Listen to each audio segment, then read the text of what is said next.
দেশের আকাশে কোথাও শাওয়ালের চাঁদ দেখা যায়নি। বৃহস্পতিবার উদযাপন হচ্ছে ঈদ উল ফিতর।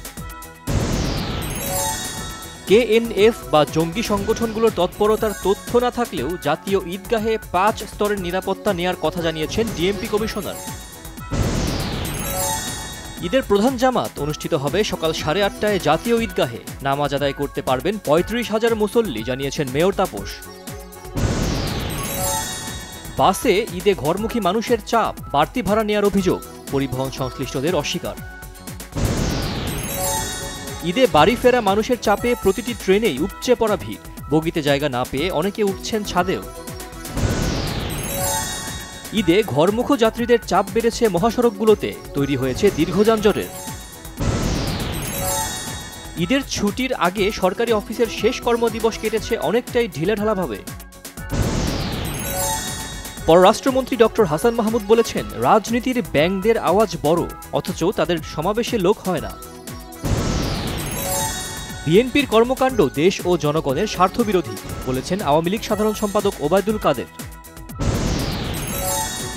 বিএনপি কুকি চীনকে উস্কে দেবে কিভাবে, সরকারি দলকে প্রশ্ন নেতাদের। বললেন, ঈদে প্রকাশ্যে চাঁদাবাজি করছে শ্রমিক লীগ, ছাত্রলীগ।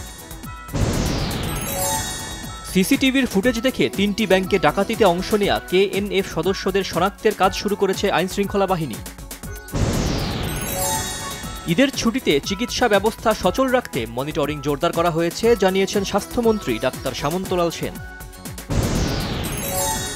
এ মাসের মধ্যেই অপহৃত বাংলাদেশি জাহাজ ও নাবিকদের উদ্ধার করা সম্ভব হবে, জানিয়েছেন নৌপরিবহন প্রতিমন্ত্রী। মার্কিন রাষ্ট্রদূত পিটার হাস বাংলাদেশের নির্বাচনের সময় গা ঢাকায় ছিলেন, এমন অভিযোগ উড়িয়ে দিয়েছেন দেশটির পররাষ্ট্র দপ্তরের মুখপাত্র ম্যাথিউ মিলার। মার্কিন রাজ্যগুলোর গর্ভপাত আইনের বিষয়ে ইতিবাচক হওয়া উচিত বলে মন্তব্য করেছেন ডোনাল্ড ট্রাম্প। পূর্ণগ্রাস সূর্যগ্রহণ প্রত্যক্ষ করলেন উত্তর আমেরিকাবাসী। মেক্সিকো, যুক্তরাষ্ট্র ও কানাডা থেকে দেখা গেছে সূর্যগ্রহণ। চ্যাম্পিয়ন্স লিগের হাই ভোল্টেজ কোয়ার্টার ফাইনাল আজ। ম্যানচেস্টার সিটির বিপক্ষে পরিসংখ্যান নিয়ে দুশ্চিন্তায় রিয়াল মাদ্রিদের কোচ।